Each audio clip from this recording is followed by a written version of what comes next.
Eu acho que a minha apresentação vai ser um complemento à apresentação fantástica que nós acabamos de ver da ministra. Isso é parte de um projeto, na verdade, dois projetos nos quais eu estou trabalhando por muitos anos. Na verdade, começou no PNUD e tinha o título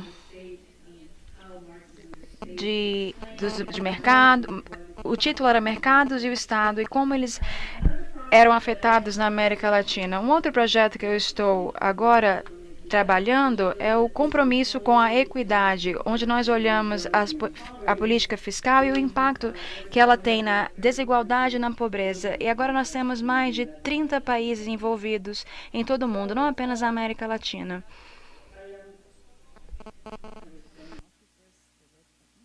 Me falaram para não apertar o botão vermelho, mas não está se mexendo. Thiago, cadê você? O que eu faço? Para onde eu aponto? Bom, então é sobre isso que eu vou falar hoje. Eu vou compartilhar alguns fatos.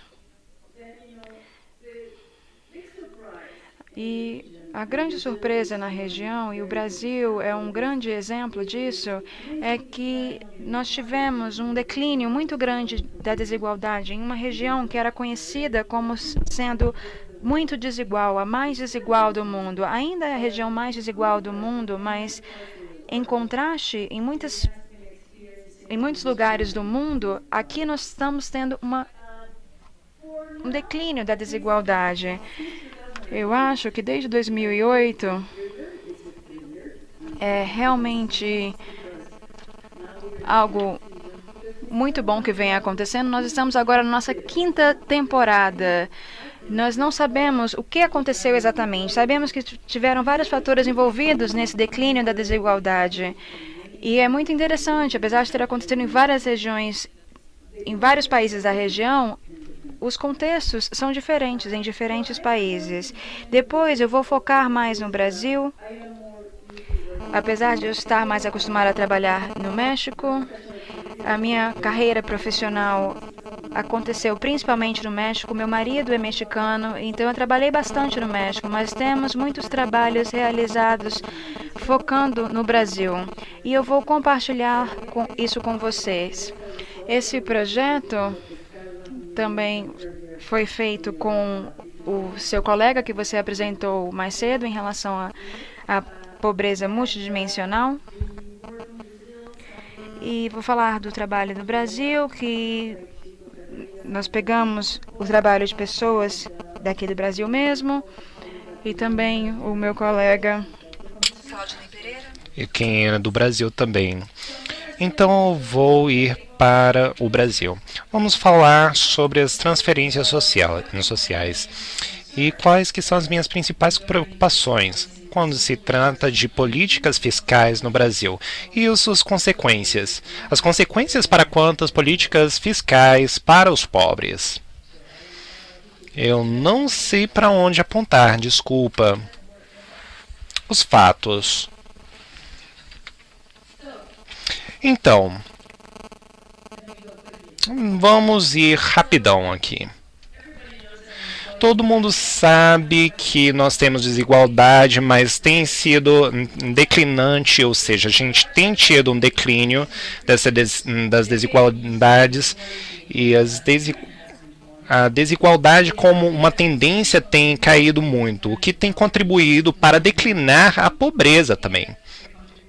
E quem tem contribuído para aumentar a classe média. Desculpa, mas ainda não sei onde apontar. Então aqui nós podemos ver o gráfico clássico do Chico Ferreira em um papel, em um documento que ele escreveu, ele publicou alguns anos atrás.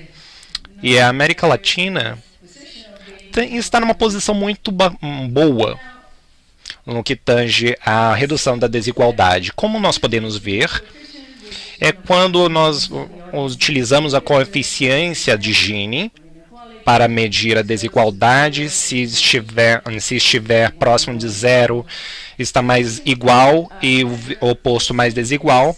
E nós temos um sistema de declínio, ou seja, uma tendência de declínio na América Latina, com uma média de 0,55 por ano nos primeiros anos de 2000. E o índice de declínio dessas desigualdades tem aumentado cada vez mais, o que é muito bom. Aqui nós podemos verificar uma média de 2000 a 2012. E nós temos o parâmetro de 12 dólares por dia aqui, que nós utilizamos para uma comparação entre os vários países da América Latina. E como podemos ver, nós podemos ver o índice aqui da América Latina e de outros países do mundo. Essa é a média dentre 18 países, também tendo em conta a renda per capita, e nós tivemos medindo, né, essa renda de maneira eletrônica. Quando nós verificamos o México, o índice de desigualdade tem caído. No entanto, às vezes nós tivemos algumas mexidas por causa da crise financeira, entre outros. Aqui nós temos a média. Desculpa, não consigo ouvir ela. E não há dúvida de que a desigualdade tem caído muito. No entanto, nós temos um longo caminho a prosseguir, porque, todavia, nós não temos um balanço da desigualdade.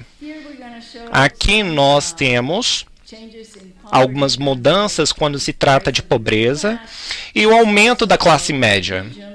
Isso também regionalmente. E como que a incidência da pobreza, medida por 2 dólares e 60 por dia, tem ido para cima e para baixo, mas tem decrescido, né, muito durante os últimos anos. E aqui nós podemos ver a contribuição da distribuição de renda, porque a desigualdade, sem o crescimento, não ia se extinguir por completo. Ok. Muito obrigado, Thiago. Então, o vermelho é o crescimento, é o efeito crescimento, e o azul é o efeito de redistribuição. E isso tem efetuado grandes mudanças significantes no que tange à redução de pobreza e desigualdade. What happened here? Desculpa, o que aconteceu aqui? Então, aqui nós temos uma média do decrescimento da desigualdade, e nós tivemos uma maior redistribuição, um efeito de redistribuição maior, e um declínio de pobreza, que foi significativa. Tiago, desculpa, mas eu não sei aonde apontar. Por favor, me diga. Aqui, né? Tudo bem. Então, o que é interessante aqui é que muitas pessoas falam que nós precisamos de crescimento, e o crescimento na renda vai diminuir a desigualdade. No entanto, nós temos a redução dessa desigualdade em países de renda baixa e renda média. E como nós podemos ver aqui, nós temos sempre uma redução de desigualdade. Nós temos redução de desigualdade em países de direita, em países de esquerda, e nós temos também muitos resultados muito bons aqui na América Latina, o que pode parecer meio confuso às vezes, mas nós apresentamos esses resultados. Os determinantes do declínio de desigualdade. Nós temos 4 coisas que têm acontecido: o declínio da desigualdade no que tange a renda por hora. Nós tivemos mais transferências sociais e mais progressivas transferências. Nós temos um menor raio de dependência baixa, ou seja, nós temos uma baixa dependência e nós temos uma maior participação de adultos participando. Eu quero voltar. Bom, o azul aqui é o mercado de trabalho. Muitas coisas estão atrás da redução da desigualdade na América Latina, que pode ser contribuído à redução, ou seja, ao aumento de salários. O laranja é transferência e o amarelo é outros tipos de transferência, que na América Latina, em outros países, é muito importante. Então, na América Latina, nós tivemos muitas políticas que têm ajudado a mudar os parâmetros aqui apresentados. Esse quadro varia em cores e em ranking. Agora nós vamos trabalhar um pouco com o mercado de trabalho no Brasil. Nós temos muitas políticas, muitos projetos com os meus estudos quando se trata desse tema. Nós temos novamente o medidor de Gini. E desde 1991 a 2011, nós tivemos inflação, nós tivemos a crise, mas o grande crescimento de desigualdade começou no final da década passada e continuou a decrescer, como nós precisamos ver, nós verificamos aqui, o que tem persistido. E a renda per capita, que é o amarelo, nós temos a renda per capita aqui e o vermelho, que é a renda por família.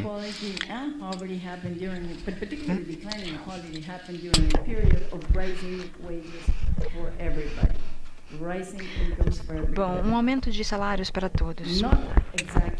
Não exatamente todo mundo, e é isso que eu vou mostrar em alguns instantes. Houve mudanças demográficas importantes na população em termos de participação no mercado de trabalho. Houve um aumento na participação de mulheres no mercado de trabalho, também afrodescendentes e a população afrodescendente brasileira. Houve também uma grande porção, uma grande expansão em termos de aumentar a educação, ou seja, um declínio de pessoas com baixa escolaridade. Aqui vocês podem ver, essa é a composição da força de trabalho no Brasil. Vocês podem ver como as pessoas que têm a educação secundária e terciária, esse número está aumentando e a educação primária está diminuindo. Então, isso foi uma mudança muito grande na composição do mercado de trabalho em termos de escolaridade. Vocês podem ver também os retornos, ou seja, os salários relativos às pessoas com diferente nível de escolaridade. Isso está mudando de acordo com a tendência que nós já vimos. Isso está diminuindo. As pessoas que completaram a educação primária, secundária e terciária, os seus salários, a mudança salarial aconteceu de acordo com isso. Esse é um dos processos que está acontecendo de acordo com as mudanças que nós temos nas desigualdades. Um fato interessante, e isso é algo, como eu disse anteriormente, nós estamos começando a estudar isso, porque nós descobrimos isso apenas recentemente. trabalhadores que têm faculdade, tanto no Brasil quanto no México, tiveram um declínio em salários reais e salários relativos. Isso é um novo fenômeno que nós estamos tentando entender. No México, nós temos mais informação em relação aos processos que estão acontecendo em relação a isso. E nós sabemos que isso também está acontecendo no Brasil. Então, nós temos um grupo que não experimentou um crescimento no seu salário mínimo. Nós não sabemos se esse é o coorte mais novo ou o coorte mais velho. Então, isso é algo que deve ser estudado. Quem está sendo afetado por isso? Hoje, o James, mais cedo, falou que nós queremos que a desigualdade diminua, mas não com uma diminuição do salário mínimo. Tanto no México como no Brasil, nós estamos vendo que um grupo não está de acordo com essas condições. Isso não é uma boa notícia, necessariamente. Então, nós precisamos focar nisso. Outro aspecto que seria considerado boas notícias e que é importante em termos de política é que nós tivemos um aumento na formalização das pessoas que estão participando do mercado de trabalho, algo que foi mencionado pela Teresa, e também um aumento no grupo de pessoas que estão ganhando mais do que um salário mínimo. O salário mínimo foi uma variável de política que foi mostrado anteriormente. Teve um aumento sistemático. Eu não vou mostrar isso agora, mas no México, o salário mínimo ele continuou ao mesmo nível desde 1990. E mesmo assim, nós tivemos um declínio da desigualdade. Mas no caso do Brasil, o mercado de trabalho teve uma diminuição das lacunas entre as diferentes fontes de salário e também uma redistribuição das características da força de trabalho. E isso levou à geração de mais igualdade. Um fato interessante que nós encontramos na América Latina sistematicamente é que a educação está mais distribuída, melhor distribuída, mais igualmente.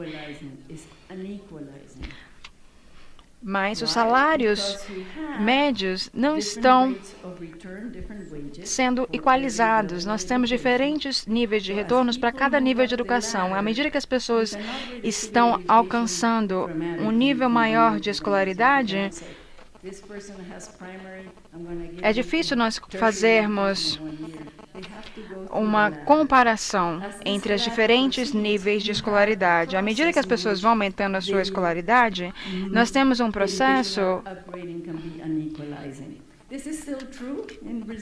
onde nós não temos necessariamente um aumento dos salários que corresponde a esse aumento. Isso vai desaparecer à medida que nós tivermos menor diferença de nível de escolaridade, mas por enquanto ele não é igual. E é isso que nós vemos aqui. Então, os salários relativos não estão sendo comprimidos. O principal motivador desse declínio na desigualdade no mercado de trabalho é a compressão de salários. O que está por trás deste processo é que nós vemos que o salário médio está aumentando durante esse período. E que o salário real dos menos educados das pessoas com menos escolaridade também está aumentando. Houve uma expansão da escolaridade e isso talvez seja um efeito de pessoas com maior nível de escolaridade. Então, como os senhores podem ver aqui, nós tivemos uma expansão de educação, nós estamos tendo um aumento da demanda relativa de trabalhadores que não são tão preparados intelectualmente para trabalharem. E como que nós podemos verificar é que nós precisamos saber quem que está dirigindo as políticas e o que está declinando. Nós precisamos saber quais são as qualidades dos serviços prestados e quais são as qualidades da nossa educação também, o que é muito importante quando se tratando do mercado de trabalho e também o nível intelectual dos trabalhadores. Isso é o que está na agenda de pesquisa agora. Bom, e para quanto à transferência de renda? Geralmente, nós temos histórias muito felizes no que tange a transferência. Vamos mais rápido aqui. Nós temos um trabalho de Barros et al. Sobre o papel da transferência. E nós podemos verificar que a igualdade vem com a transferência aqui no Brasil. Nós podemos aqui comparar nesse mapa o Brasil com outros países e como as políticas fiscais afetam a igualdade e a pobreza. Deixa eu passar rápido porque nós não temos muito tempo. Aqui o que eu vou lhes mostrar é a renda do mercado antes das políticas fiscais. Nós temos os impostos diretos e depois nós temos as transferências diretas, como Bolsa Família, entre outros programas, e nós temos a renda descartável. E aqui nós podemos verificar o progresso que o Brasil pode fazer em termos de transferência.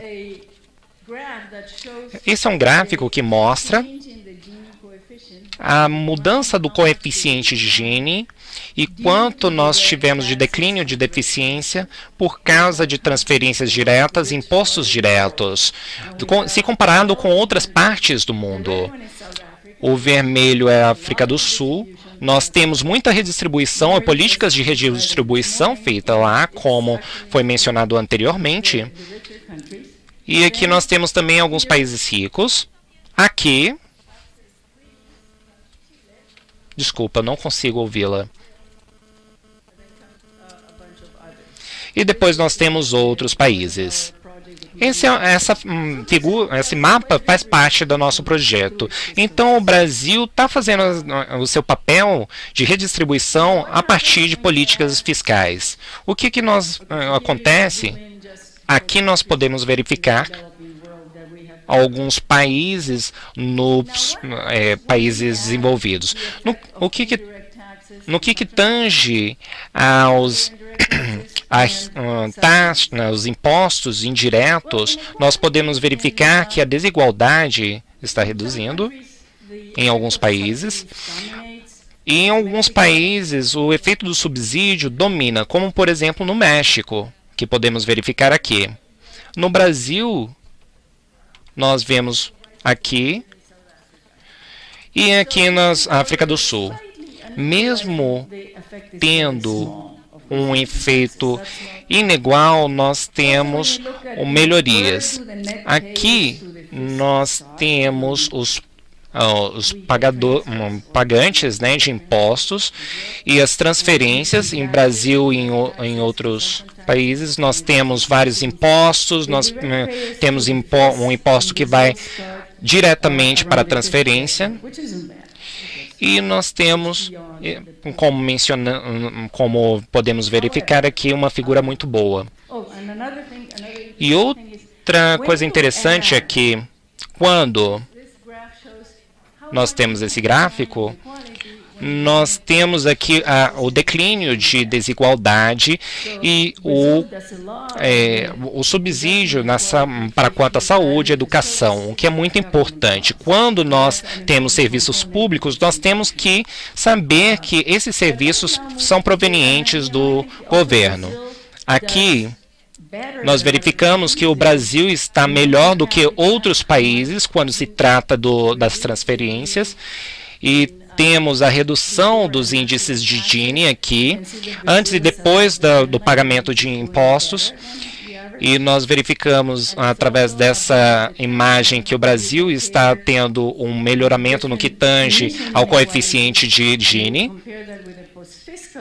E se nós compararmos a desigualdade pré e pós-fiscal, nós verificamos também que o Brasil está melhor do que outros países. E eu vou finalizar aqui. Quais são as consequências não previstas de políticas fiscais? No nosso trabalho, a preocupação maior quando se tange ao Brasil e a outros países é como que nós, ou seja, quando nós introduzirmos as políticas para a redução de desigualdade, a pobreza aumentar um pouco. Isso não pode acontecer. Aqui nós temos os impostos antes do consumo. Também, contando o programa Bolsa Família e todas as ações que são programadas para reduzir a pobreza. Agora, nós temos o papel dos impostos pré e pós-fiscais, pós-consumo, o que é muito importante, porque nós precisamos fazer alterações aqui. Aqui nós temos o que acontece antes e depois.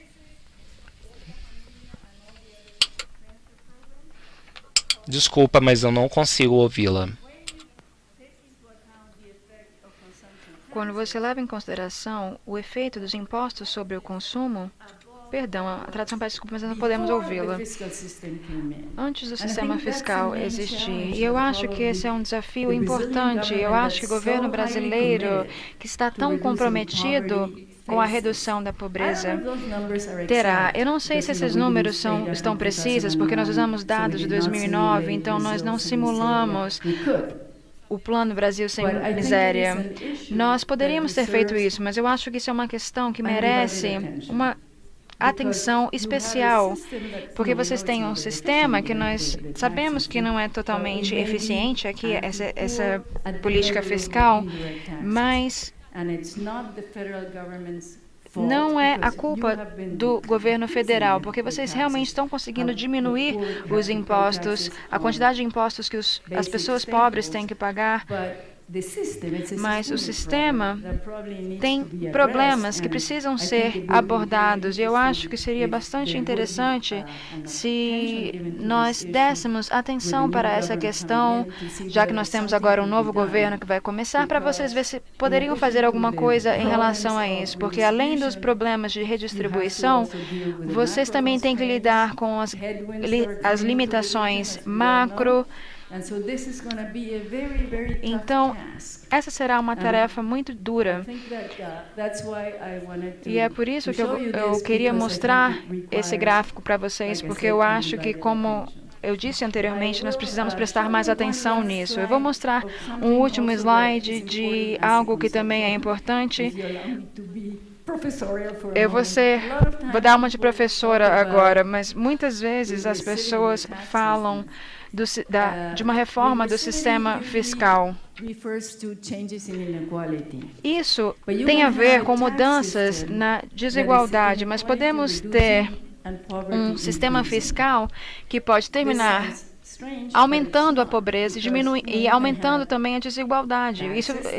Eu sei que é estranho, mas quando nós temos impostos que são altos para os pobres e altos para os ricos, talvez teríamos uma redução da desigualdade, mas também aumentaríamos o nível de pobreza. Nós temos o exemplo de vários países que receberam o projeto de igualdade. Esse é o caso da Etiópia. Nós temos uma pobreza crescente presente neste país. Então, nós temos que saber como os impostos podem afetar os mais pobres. Eu tenho aqui as referências e todas as equipes que trabalharam nesses diferentes países. Realmente foi muito trabalho. Eu sempre gosto de fazer referência a essas pessoas. Então, muito obrigada. Perdão por ter passado o tempo.